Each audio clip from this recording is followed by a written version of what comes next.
This is a quick lesson on the Florida statutes. The Florida statutes are the rules and laws promulgated by the Florida legislature, and then they are put into a compilation. Sometimes this is referred to as a code, but we call the Florida statutes, occasionally code. Real quick though, I need to give you the warning. See this cute little guy? His name is Max. He is my dog. In this picture he is asleep, but he's just very sensitive to all kinds of noises. So sometimes he'll hear something or think he hears something, and he starts barking really loud and shrill, and I just warning you that we might hear something like that happen, because I'm just not that good of a pet parent. Max and I, we wrote the book on unconditional love. I just put up with what poor Max doles out sometimes. Alright, so moving on. The Florida statutes will have a lot of laws, obviously, and one of the areas that is commonly found in the statutes are rules and laws regarding business organizations. And so I want to show you how to find them, and also of course how to find statutes when you are in a statute book, but I also want you to see how they're organized. So I'm going to quickly show you that. But first, we're in an online course, and students are asked to find online sources of law.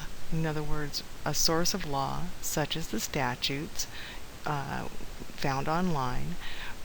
We would need to take some precautions to ensure that you are actually finding the Florida statutes that are reliable, because there is so much out there on the internet that you can stumble on to unreliable sources, and that's not good under any circumstances, and certainly not when you're trying to describe the law. Alright, so the qualities of a reliable online source is the first, accuracy. Is the web page that you found authored by a person who's qualified to write it? Is it a lawyer writing about the law? Who is this lawyer? Is this any lawyer? Or is it someone who is an expert in that area of law? That's important. So who wrote the page, and can you contact this person? What is the purpose of the document or the website that you are looking at, and why was it produced? Is the person in there that wrote it qualified to write the document, as I already noted? So there is also a distinction between the author of the document and the webmaster. Many organizations have webmasters. They care for the website, they give it all its tender loving care and do that kind of thing, but the author is often someone different from that person. The next quality of a reliable source is authority. Does the site show who the author is? Who publishes the site? Extensions on the website like edu, referencing that it's published by a school, an educational academia of some sort. Gov, G-O-V, that would of course be that it's published by the government. So you want to be sure you check the domain of the site and make sure that you know what institution has published the document, and are the qualifications of the publisher listed. Some things are just self-apparent, like government websites. Whether you trust the government or not, government, GOV, and they're giving information, it tends to be accurate. And that's as far as I'll go with that. Objectivity is another quality. What goals and objectives does the site try to meet? One of the big things is it masked? Is it a masked advertisement? sometimes blogs, for example. Many times the lawyers will start a blog on their website, and they'll take care of it, and they could be considered experts in the field, but they're not objective necessarily, because they're probably looking for business from the public. Uh, while their information may be accurate, the goals of that site is advertisement. And so be very careful about using that type of information and calling it a reliable source. The information obviously might be biased. View any web page as you would an infomercial. So if you're watching television and all of a sudden something comes on and it looks like it's news, but then really you start to see that, call now on the bottom right hand corner, you realize that you are not necessarily looking at an unbiased television show. And the same is true with the internet. Current, or we also call this currency. Not currency as in money. I wish they would hand me money, but the websites out there don't do that. This is critical.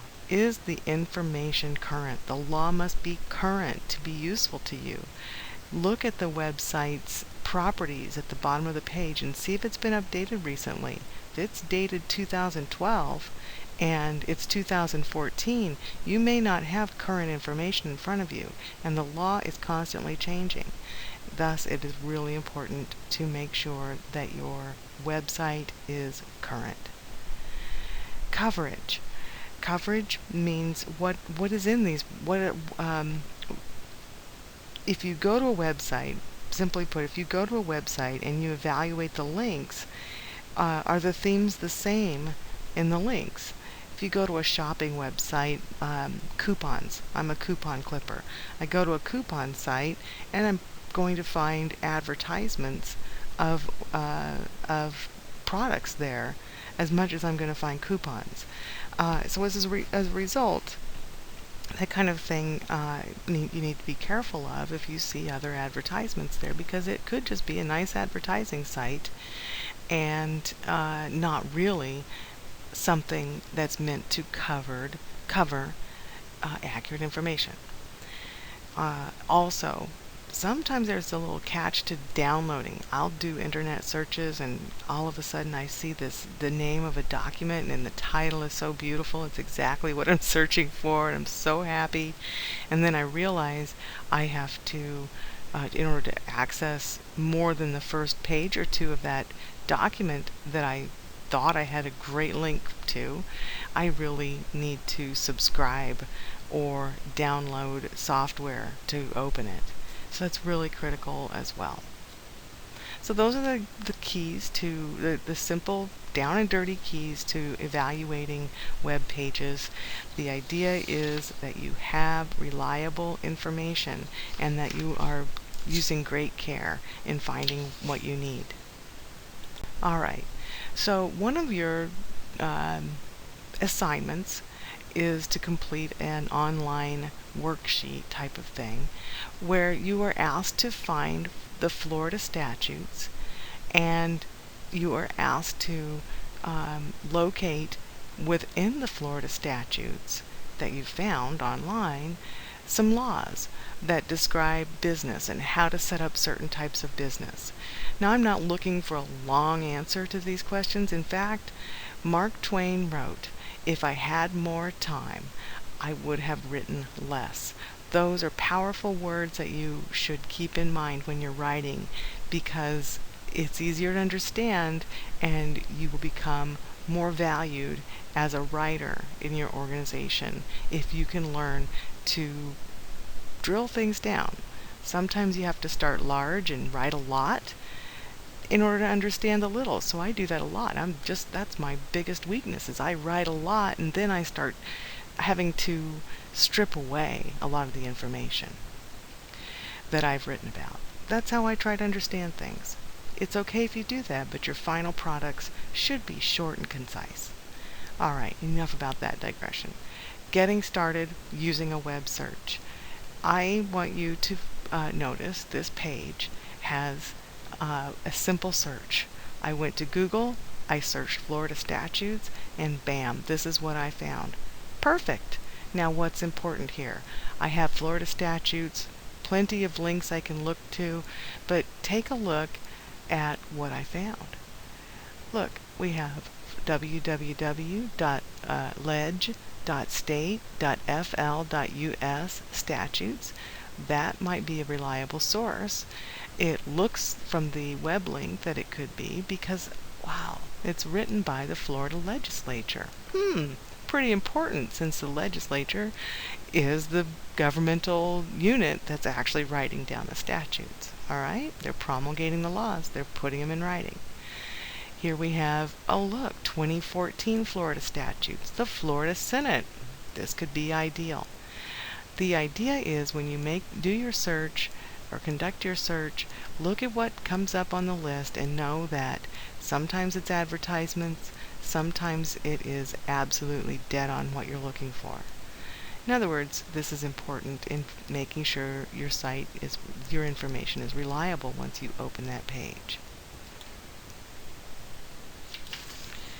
Alright, so assuming that I find, hint hint, a reliable source and I decide that I'm in a place of information on the internet that I feel I can value and have because it's reliable, I want to show you how the Florida statutes are organized on the official site that I tend to use.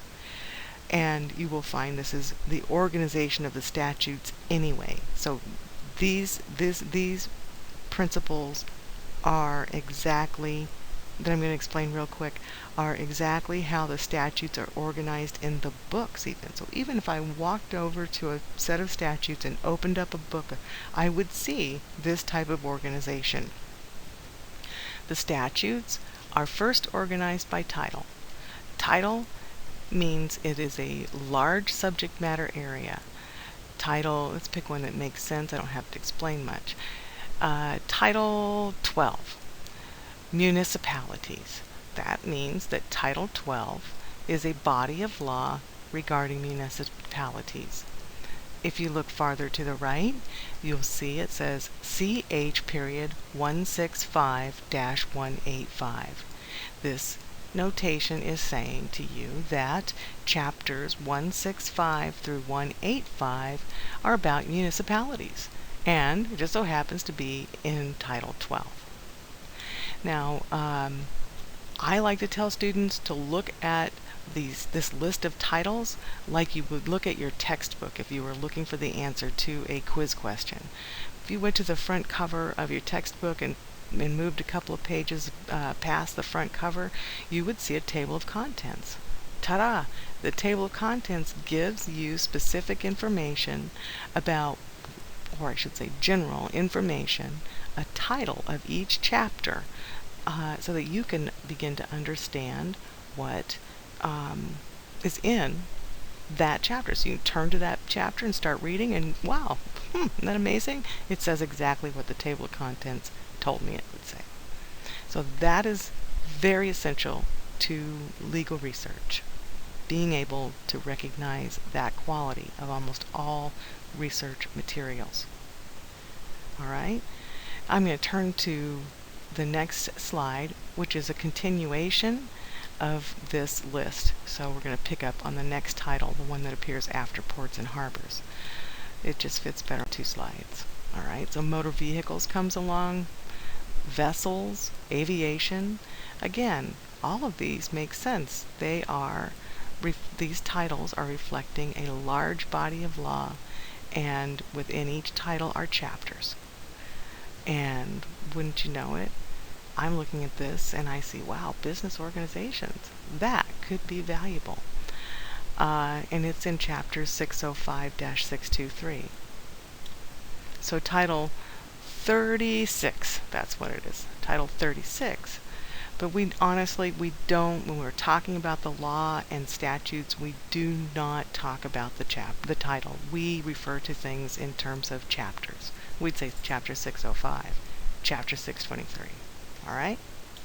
So let's look and see what happens when I open this title. When I click on that link and open it, ta-da, I have Now, all of the chapters, 605 to 623, I'm still I'm in the same place where I started. It's just expanded this list and showing me now the chapters. Chapter 605, Florida Revised Limited Liability Company Act. Chapter 606, Business Coordination. Chapter 607. Notice this one has 3 parts. There are various reasons the legislature does that, but just know that this is a drill down of this information. Okay, Florida Business Corporation Act drills down even further into 3 parts. And the same is true for public fairs and expositions. I'll bet you didn't even think about the fact that we might have statutes on that. Maybe you did. Again, these chapters, and these are actually called captions.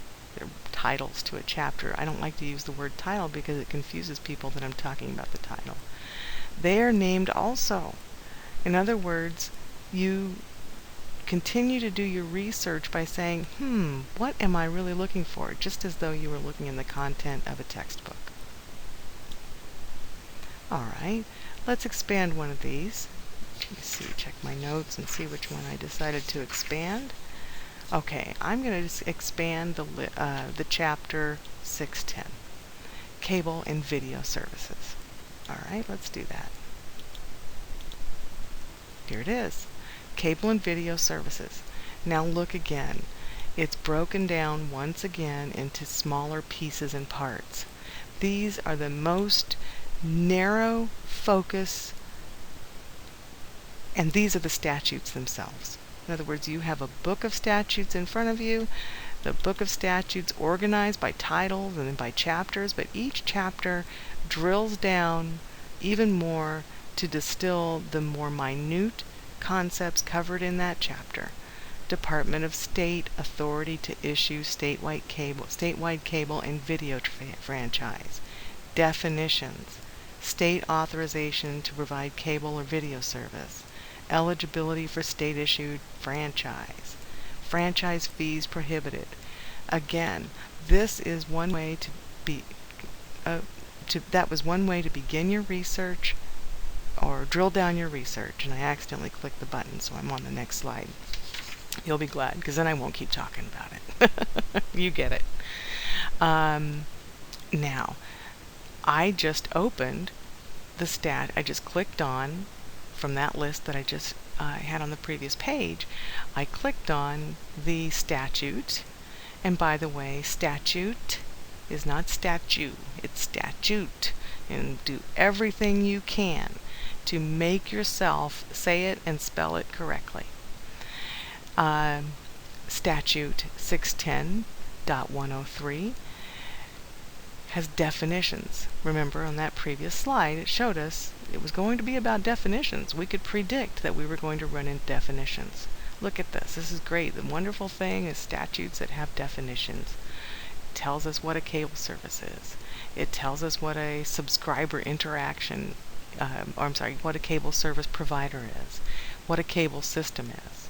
Wow, so we've already been able to learn a lot about Verizon and Comcast and all those folks. Alright, now let me briefly explain something that's hard to explain, and I hope I can do it well. There is as you can see, Statute 610.103 has a subsection 1, and then you see this A and this B, and then you see subsection 2 and 3 and A, B. Let me make some sense of this. These are organized sort of like an outline in a hierarchy. So 610.103 sub 1. Alright, but if I'm looking at this statute, I'm at 610.103 sub 1A. In other words, again, it is just like an outline. These can get very, very unwieldy. It can drive you nuts sometimes, especially because the online version, unlike the printed copies in the classrooms and libraries, they don't use any indentation, so you literally have to map out your hierarchy and pretty much memorize it, because some of them will have sub 1A1 and sub 1A1 2 in another numeric style. It's crazy. I picked an easy one to help you out here. But this is how we know. I am looking at cable service, what it means. I would probably want to refer to sub 1A. I might be sub 1A and B, or sub 1A and C. But as soon as you get past the first hierarchy I should say the second hierarchy of lettering, you have to use commas if you're writing down the statute between them. So this is separate from this, but I would not need to cite it as, if I were writing a list with of these, I would not need to call this 610.1031A and then repeat it 610.1031B. I could put 610.1031A and use a dash sign and say 1A-B. So the reader knows I am referring to 1A. So you can't commingle subsections. That's as far as I'm going to take that. Work with it. Do your best. I'll correct you as needed. Okay? Don't sweat the small stuff, because that's why I'm here to help you improve. Okay? Next, last, cite your source. Always, always, always in this class, cite your source or sources. It's so critical. And it's also critical that you know how to cite it. Now, I have some paralegal students I notice on the roster, and they are used to a different type of citation style. I'm going to recommend to my paralegal students that if you use the style that we normally use in law, I'm okay with that. Just do it right. Now, but in business, the APA citation style is what is typically used. APA stands for American Psychological Association. I know you're not psychologists, but business people might as well be. Organizational courage, that's all I can say. So APA citation style is what I'm expecting the business students to use in this class. So in text, that means I am writing a sentence about a statute. And of course, I want to tell the reader what I'm writing about. I can't just say the law provides that we run around the block 3 times before we whistle and stomp our feet. We would say Florida statutes section, and I would give the number and the subsections if there are any, and the year of the statutes I'm reading. That's what is going on right here in green. Provides that you must run around the block 3 times and whistle before stomping your feet, or whatever I just said. You can't just say this is the law. You got to tell the reader in your writing if you need to. Most writings you'll need to say, this is where I found this information, and I am going to hang my hat on exactly what it is. I'm telling you the truth. And that's really critical in all of your writing. Just like your English comp classes, nothing changes in the law. All right? So the in-text. Okay, so let's make sure I added this to 2014 here. But the APA citation, the difference between this type of in-text and this type of in-text citation is, one is I finish a sentence and I want to add the citation or the reference note of where I found it. So this would be at the end of the sentence, and then of course would have a period at the end of the sentence, so a period would go here at the end. Here, this type of in-text citation, it's part of the wording in the sentence you write. In other words, you're not inserting the statute at the end of the sentence to give what we call a parenthetical reference. Here instead you are using the in-text citation like my earlier example. Pursuant to, I'm just going to pretend I'm writing a sentence out of this. Pursuant to Florida statutes, comma, section 610.1031A 2014, all dogs go to heaven, period. Okay. So that's for in-text citation style. So there are two types that are really important to your writing. One is telling the reader as you're writing where you got that information that you're writing about. And then finally, a reference list would be at the end of a writing. If you're writing a letter in this class or a couple of assignments where you'll do that, you would just attach a blank page that has the reference list. For me, that's for my purposes. You don't send letters with those, but I want to see reference lists from you so that I can help you with improve your citation. If you were writing a PowerPoint presentation, you would write the PowerPoint presentation. You may use in-text citations in your PowerPoint, but you would also make sure that your last slide has an APA reference list. And this is the APA reference style for Florida statutes. So it starts out Florida statute, so you can see the entire statute, citation followed by a period, space, and then I say retrieved from. You don't need to put the date. And notice I added retrieved from Florida Senate website. I don't use at. A lot of people do that, but it's basically incorrect. And you don't need to include the date either in APA. APA is the vaguest form of citation I've ever used in my life, but that is what it is. And I simply copied and pasted the the URL address into the reference item here. And notice also this is not appearing as a hyperlink. If you know how to, it will probably, when you copy and paste it from a URL or just type it, your software will probably turn that